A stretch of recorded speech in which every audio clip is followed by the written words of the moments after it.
Washington. The ICE futures canola market is holding on to small gains Friday morning, although activity is choppy, with prices well off the highs hit overnight. Canola is steady to up $2. July up 80 cents at $464.40 per ton. New crop November unchanged at $470.80 per ton. Advances in Chicago soy oil did provide spillover support, with bullish technical signals also keeping speculators on the buy side ahead of the weekend. However, strength in the Canadian dollar did weigh on values, with the currency jumping up on some surprisingly positive jobs data. Soybeans also retreated from gains to weather conditions remain relatively benign across most of Western Canada, although recent rainfall continues to slow seeding operations in northern Alberta, while southern regions of the prairies could use more moisture. In Chicago, activity is mixed this morning, with the bias turning lower in most of the grains and oilseeds. The July soybean contract, it's down 2 cents at $8.66 per bushel. The USDA did announce some private export sales of soybeans to unknown destinations this morning, with the business likely headed to China. Strength in the Brazilian real was also starting to make Brazilian beans a bit less attractive for international buyers. However, good Midwestern weather did keep a lid on any upside in beans. Corn, it's trading both sides of unchanged. July up a penny now at $3.29 3/4 per bushel. A lack of significant farmer selling was a bit supportive, although the good U.S. crop prospects tempered any upside potential, with losses in wheat also spilling over to weigh on corn. The July contract, trading at about $3.30 per bushel. Wheat, it's lower, retreating from overnight gains after running into chart resistance. Speculative positioning is a feature there. Chicago wheat down 7 cents in July at $5.17 per bushel. Kansas City 5 cents lower in July at $4.67 per bushel. And Minneapolis spring wheat, it's down 6 cents in the July contract at $5.20 per bushel. However, dryness concerns in Europe and the Black Sea region did provide some underlying support, limiting the losses to some extent. That's a look at the ICE futures and U.S. markets for Friday, June 5th.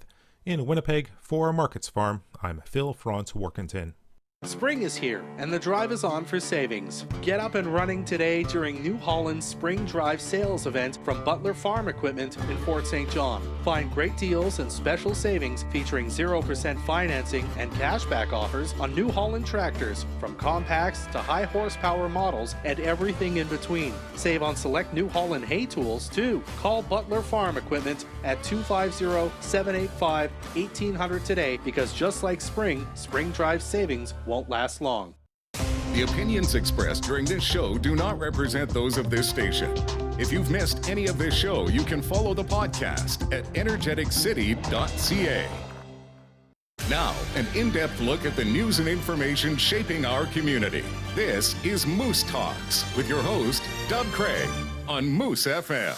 Good morning. Welcome to another episode of Moose Talks. A little later on, we're going to be talking with Ted Sloan. He is presenting the Fort St. John Virtual World Fair 2020 tomorrow at 3 p.m. I think I have it here.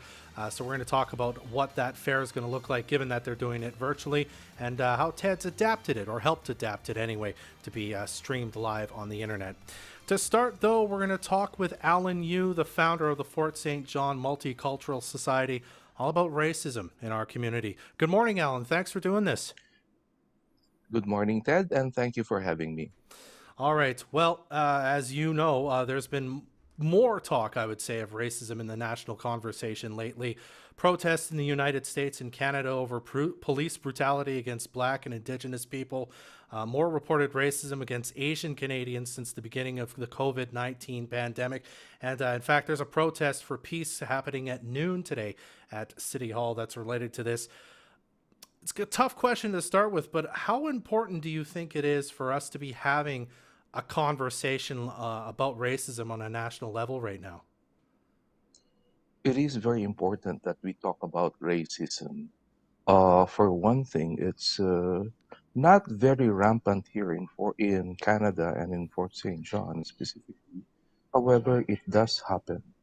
Talking about this is taking the cat out of the bag, and so we can address it and reinforce that racism is bad, and we should have also retribution for those who practice racism and hate. And do you retribution like?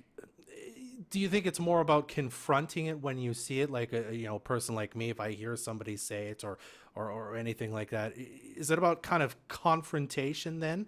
Is that kind of what you mean about retribution, or do you think the law has to be harsher on people who do it? Well, I feel that law enforcement should also be strict about it. It should not be a slap in the wrist. We have penalties for hate crime, and I pointed this out when I we had a meeting on racism around a year ago. It was a small group that happened here in Fort St. John with Mm-hmm. one of BC's minister. So I pointed out that one way is to have retribution, which is to penalize those who do it, and also it's a bit of a confrontation also. Confrontation on a civil level will prevent little things from blowing up. When we witness racism happening or any hate crime, not just against race, but basically for those who are different from us, either in terms of race, religion, or sexual orientation, we should have an intelligent conversation about this the moment that it happens. This is one way of eradicating hate and racism. Okay. You're the founder of the Fort St. or one of the founders anyway of the Fort St. John Multicultural Society. I thought having you on today would be kind of in your capacity is that I thought you'd be able to speak to this in a way that not everybody can.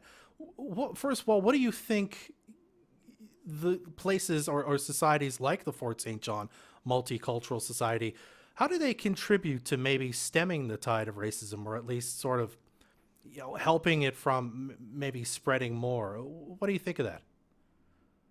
Oh, well, I initially started Fort St. John Fort St. John Multicultural Society to have an avenue for interaction between the visible minority and the white and the indigenous people here in Fort St. John. Mm-hmm. I started this around a little over maybe, oh, exactly 3 years ago. Yeah, and it is an avenue. And one of the things that we are doing this is we have an annual event wherein we bring together the different visible minority in Fort St. John. We have food and we have taste. And we are also encouraging dialogues to address racism. And out of curiosity, how do you encourage that dialogue? Like, is there a program you offer? Is that something you can do, or is it just kind of like a spreading awareness? Like, here's how you should be talking about this to people you know. I see. This is a very delicate matter, and we have been meeting before the COVID-19. We have a small group of three people, Mm-hmm. and we are in coordination with one of the ministries here in BC, wherein their goal is also to end racism.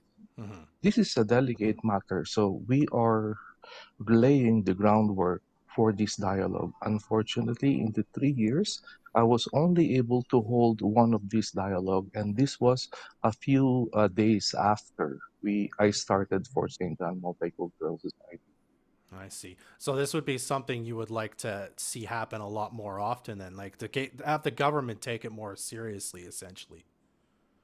Well, here in BC, we have an active program, and the ministry in charge of this is actually having a province-wide network on groups that will, with the aim of ending racism here in BC. So we are doing a great job. However, this project is still in the groundworks level.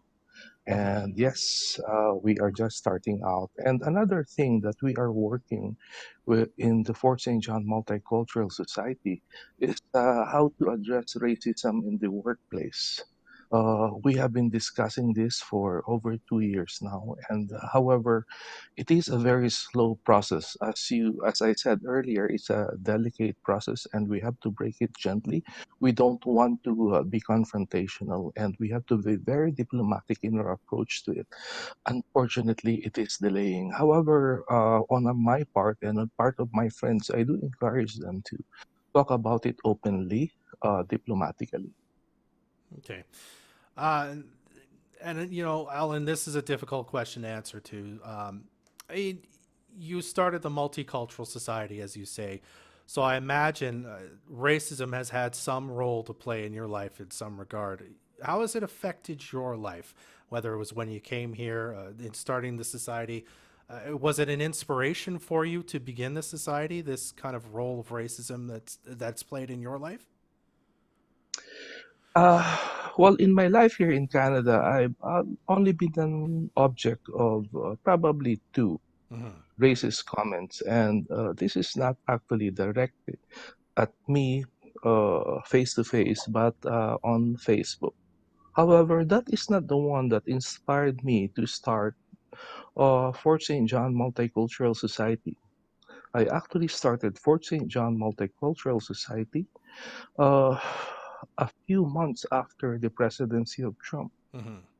I feel that he handles racism differently, and there was an incident early on his presidency wherein he refused to address the disease and sort of address just the symptoms. Hmm. And we still see it happening now.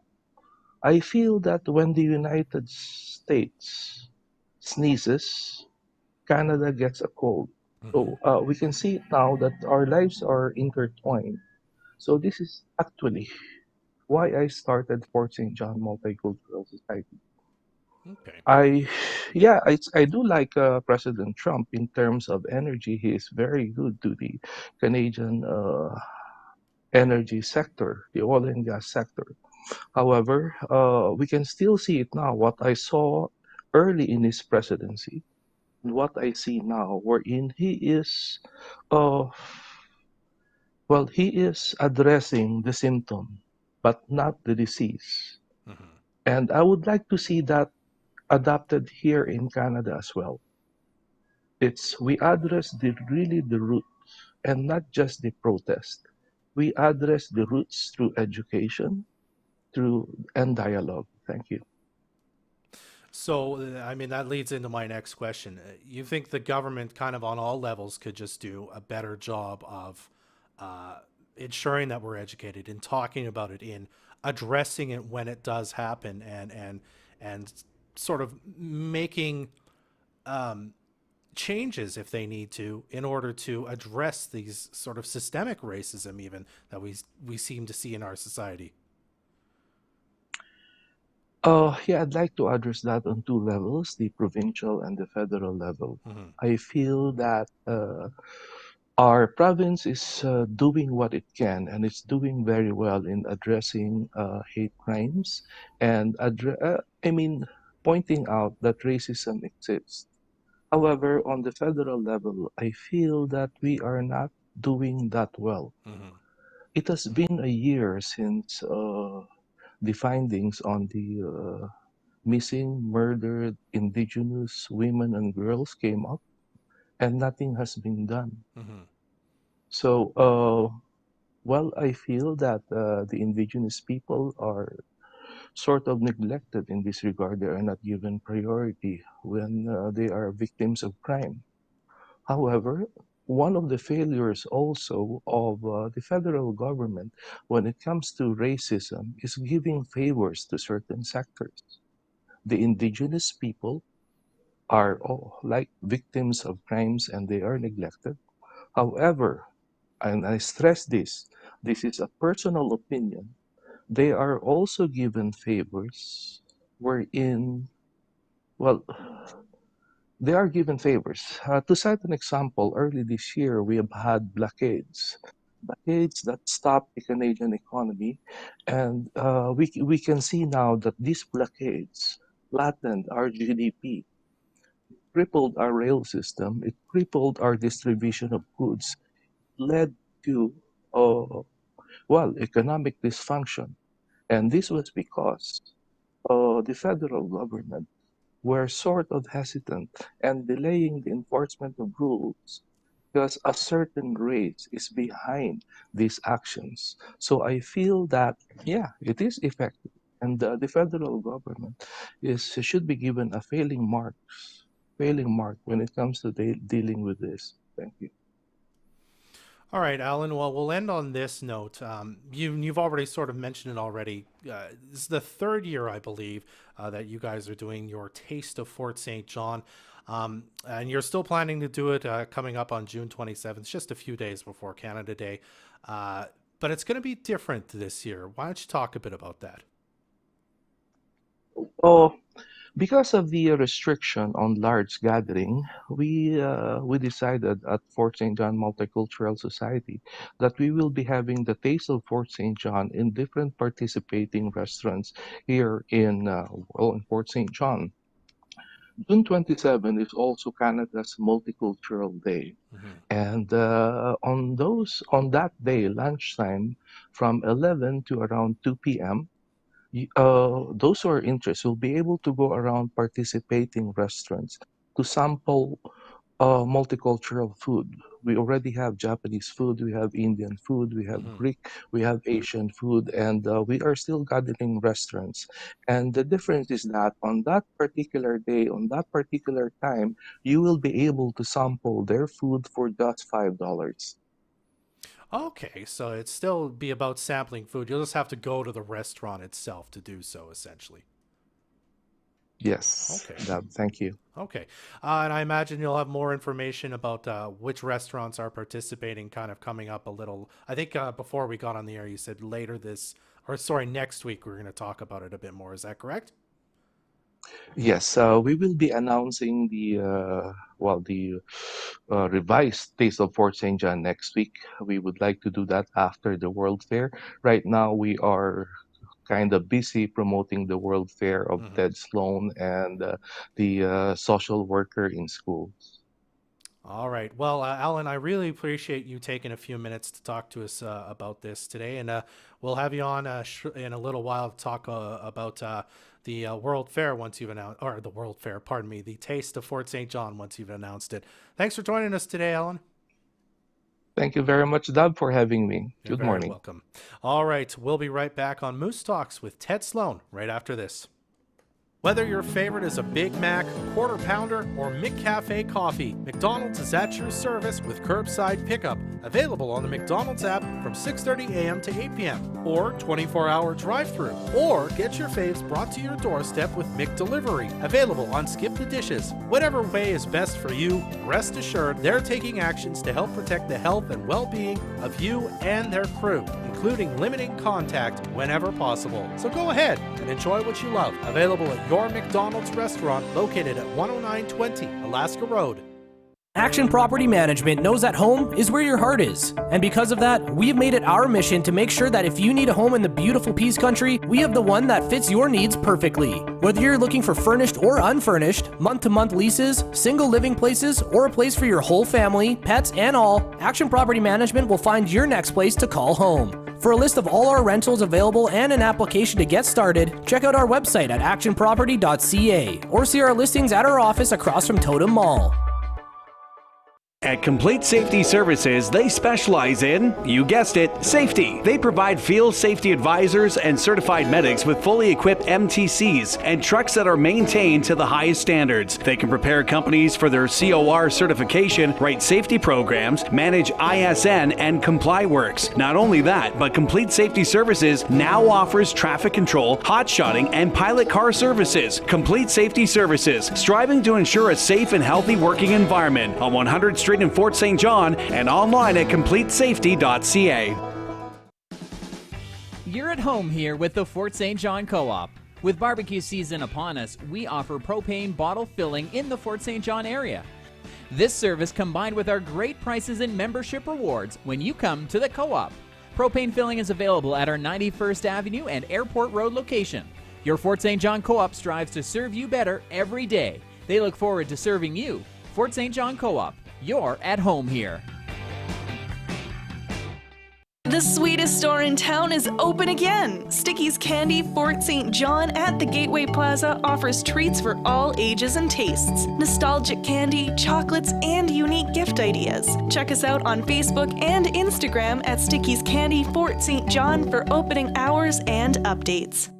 Boston Pizza is excited to announce they are now open for full dining room service from 11 a.m. to 1 a.m. 7 days a week to serve you better. They are at 50% capacity with 6-person table maximums due to COVID-19 government restrictions for staff and customer safety. Boston Pizza still offers pickup and delivery services for those who are not yet ready to dine in. Call Boston Pizza today, place your order 250-787-0455 or order online at bostonpizza.com. Northern Vision Care in Fort St. John and Dawson Creek would like to take this time to let the community know that they are back to work full-time at their regular hours of business. Monday through Friday, they are ready to offer you the great customer service they're known for. Northern Vision Care will be following the guidelines to keep their staff and you safe throughout your visit to Northern Vision Care. Please be patient when visiting the office due to COVID-19. They have strict guidelines in order to stay open and help you get the service that you need. Call 250-785-2020 in Fort St. John or 250-782-1121 in Dawson Creek. System Secure Locksmith can help take care of all of your commercial locks. Whether you need vehicles or safes rekeyed, master key creations, your safe opened, or installation of latch guards, cylinder guards, or door wraps, we can take care of that. Call us at 785-5397, located on 100th Ave, or visit us online at systemsecurelocksmith.ca. Watch this show live on Facebook or download the podcast at energeticcity.ca. Welcome back to Moose Talks. I'm your Bud the Dub. And we've got Ted Sloan, who is presenting this year's virtual World Fair 2020. He joins me now from, I believe, a classroom. How's it going, Mr. Sloan? It's going really well, Dub. How are you doing, man? I'm doing very well, thank you. It's good to see and hear from you. I know you've been super busy, as you always are, so thanks for taking out a few minutes to talk to us about this today. Oh, I'm super pumped. Thank you for giving me the opportunity to do this. This is wonderful. Absolutely. All right. So you are presenting the virtual World Fair this year because due to COVID-19, the organizers of the fair decided, or probably were sort of ordered to change this in some ways to kind of keep everybody safe. So why don't you start with telling us, for people who don't know, what the World Fair is, and then tell us how different it's going to be this year. For sure. Okay. So the World Fair is organized by a group of people called Settlement Workers in Schools. And Settlement Workers in Schools is a part of School District 60. And essentially, the job of Settlement Workers in Schools is to help new Canadians get used to Fort St. John. Mm-hmm. Because if you're not from Canada, moving up north, as we kind of know, can be a big shock in many different ways. So that's one of the jobs that Settlement Workers do, Settlement Workers in Schools. We also call them Swiss. So if I say Swiss, I mean that. The other job of Settlement Workers in Schools is to help Fort St. John get used to new Canadians. Because sometimes when we see people that we don't know about, or maybe they sound different than us, or maybe they look different than us, you're not sure what to do or how to handle that or what's happening. So Settlement Workers in Schools does that dual thing. One way that they wanted to do this is every year they throw what's called the World Fair. And that's where we set up at 100th and 100th. We invite representatives from different countries who live right in here, because we have people who live from the Philippines, we have people who are from Denmark, who are here from Thailand, and we essentially say, can you create a booth so that people can go to you and learn about your country, so they can see how rich your culture is and how awesome Fort St. John is that we have all of these cultures here. And you're totally right. COVID-19 this year kind of went, no, we can't gather.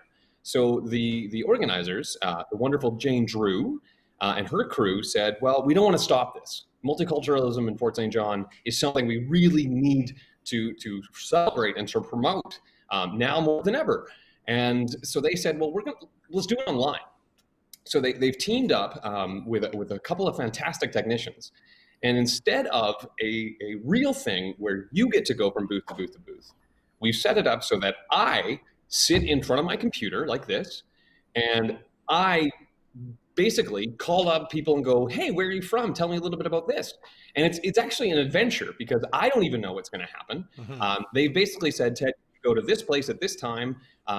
Something's going to happen to you. Just get ready for it. So I have a list of questions that I have, and they have a list of callers. I know that I'm going to be talking to someone from Pakistan who lives here in Fort St. John. Don't know what we're going to be talking about yet, but I know that I'm going to be talking to someone who's from Thailand, someone who's from China. And essentially, it's just me getting to explore the multiculturalism of Fort St. John.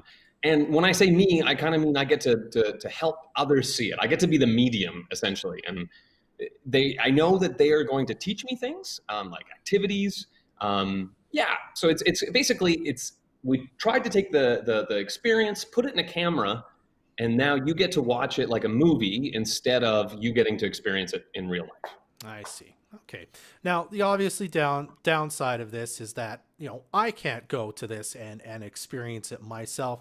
I'm going to have to watch, sort of, as you say, you experience it and experience that. But what do you think is the advantage given that you have to do it this way? What's something about this that's really positive that maybe wasn't able to be offered in the way that it was before because you were doing it virtually? What do you think? I think two things. One, we know that people online have really busy lives. And we know that sometimes it's hard for people to sit and look at a screen for a long period of time. So what we've done is we tried to make things compact so that there are small little interviews that I've been told to keep them nice and short. So that way people can go, oh, okay, great. I don't have to tune into this giant thing. I can just tune in for a second. Then we also said, you know what, people might not even be able to tune in at all. Maybe during those hours, they're gone somewhere or they forget about it. So we're taking the whole experience and we're both recording it, and we're also building a website so that people on their own time can go explore these things. So, maybe if you're up at 11 p.m. because you can't sleep, we'll go, oh, that website, I can go explore my town that way. So there's kind of two advantages there. One, it'll be where we're trying to keep it so that way it's nice and short so that your busy day isn't interrupted too much, but you get to know the really important things. And we've created this thing that when you are not busy, you can go explore on your own time as well. I see. Okay. Now, I mean, given the state of the world we're living in, protests, sort of the conversation I just had with Alan Yu before talking to you about racism, how important do you think an event like the World Fair is in celebrating diversity and confronting racism? I mean, as you say, the settlement workers sort of are trying to introduce new Canadians to Canada and Canadians to new Canadians. It's sort of a back and forth.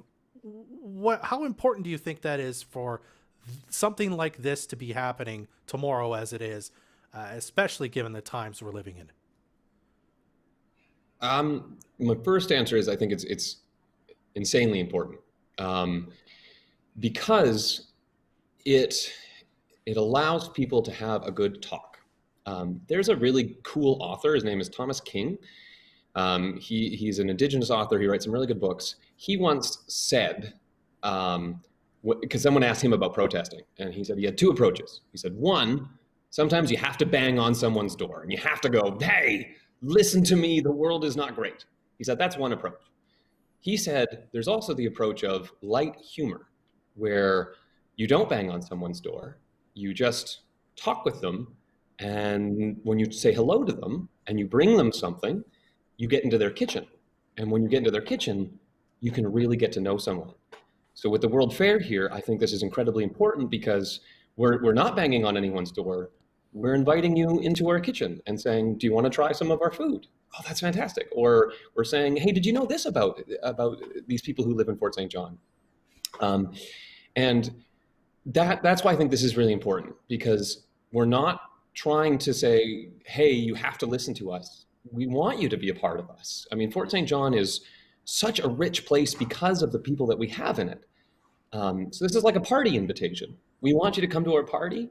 And online, it might even be safer because you might have been nervous to come down. Crowds can sometimes scare people.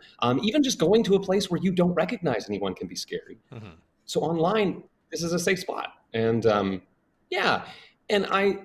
this is a bit strange. I'm a middle-aged white guy.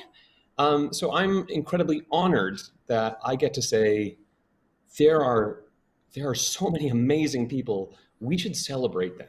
So it turns this talk of this really needed harsh talk of going, we need to address this, and going, yeah, because when we address that, we get to see the amazingness that is people, that is cultural. Well said, Ted. All right, why don't you tell us where we can find the virtual World Fair tomorrow and when we can find it and all that great information? It's a great question. The best place to find it is on Facebook, actually. Is if you, when you're going into your Facebook world, is if you search up World Fair 2020 or Fort St. John World Fair 2020, you'll see a web page pop up, and it'll go Virtual World Fair, and you can click that, and you can leave comments and things there, and that's one place. Even if you just Google Fort St. John World Fair, it'll most likely come up. And if you're like, I don't remember any of that, if you type in Swiss Fort St. John World Fair, that'll also take you to places. All right, that's SWIS Fort St. John. Perfect. Yeah. All right, Ted. Well, again, thank you so much for talking to us about this today and making some time for us. I thank you, Warren, man. Without you guys, you're doing awesome. Air high five. Thanks, Ted. All right, we'll be right back on Moose Talks to wrap things up. Now that W Restaurant is open for takeout and delivery, they've added some new things to their menu. Besides the great foods you've come to enjoy, you can now take home a protein box. W has teamed up with Cisco to provide you with a seafood box, a meal prep, essentials, ultimate grilling, bistro, and chop house boxes. These boxes will provide you with enough protein to get through any pandemic. Fill your fridge or freezer with some amazing deals from W Restaurant, ready to deliver to you or have ready for you to pick up if you need to get out of the house. Flip the W upside down and repeat, mmm. You've got things to haul. You're farming, you're working in the patch or construction, and you need reliable trailers to get the job done. At Legacy Trailer Rentals, they get it. So they offer you a wide variety of trailer sizes and styles to get her done. 24 hours a day, 7 days a week. Gravel trailers, equipment haulers, combination trailers, they've got them and more. Call Legacy Trailer Rentals now at 780-518-1177 and check out legacytrailers.ca. Shattered Images is the only clinic in Fort St. John specializing in laser hair removal for safe and effective treatments in less sessions. They offer the best options and technology on the market today to make the removal process safe and effective. Your experience will be as comfortable and confidential as possible. They offer appointments to suit your needs. They're taking appointments starting on June 1st. For up-to-date info, check their Facebook page at Shattered Images Laser Tattoo and Hair Removal. Militia Muffler is locally owned and operated and has been providing automotive services in the Peace region for over 16 years. They provide services for exhaust replacement and repairs, suspension, rims, tires and lighting, custom metal fabrication, and Line X protective coatings. Gridiron bumpers are Canadian made and designed to fit your specific vehicle, bring protection, durability, and looks to the next level. Militia Muffler recently moved to 9410 100th Street in the downtown core of Fort St. John, across from Centennial Park. Stop by their showroom today to see their aftermarket products and meet their sales team. If you're looking for hassle-free internet services, call the Peace Region Internet Society today. With coverage throughout most of the Peace, PRIS can get you connected quickly without the hassle of contracts or bundles. Visit PRIS.ca or call 1-800-768-3311 for more information. This Sports Booster is brought to you by First Choice Towing. For all your towing needs, lockouts, boosters, tows, they do it all 24/7. Call 250-785-2271. You can count on First Choice Towing for all your towing needs. Quiznos has brought back their Greek gyro. Enjoy seasoned beef and lamb, crumbled feta, banana peppers, crisp lettuce, and red onions topped with tzatziki sauce on a flatbread, sub, Sammy, or in a salad. The Greek gyro is back. Try one today at Quiznos, beside Walmart. Our community first. This is Moose Talks with Dub Craig on Moose FM. Our thanks again to our guests today, Alan Yu, the founder of the Fort St. John Multicultural Society. Looking forward to a different version of Taste of Fort St. John coming up on June 27th. We'll hear more about that next week. Keep an eye on energeticcity.ca for more information about that. And of course, Ted Sloan, the presenter of the Fort St. John Virtual World Fair 2020. It's happening tomorrow afternoon at 3 p.m. Just look up Virtual World Fair on their Facebook page or Google, what have you. You'll be able to find it there. That does it for another episode of Moose Talks. If you missed this episode or you'd like to hear it again or watch it again, it'll be available shortly on the energeticcity.ca and Moose FM Facebook pages. Moose Talks is produced by Adam Rayburn. I'm Dub Craig. Be well, everyone. Join us next Friday at 10 a.m. for another episode of Moose Talks, a weekly talk show about Fort St. John and the North Peace. Energetic Country.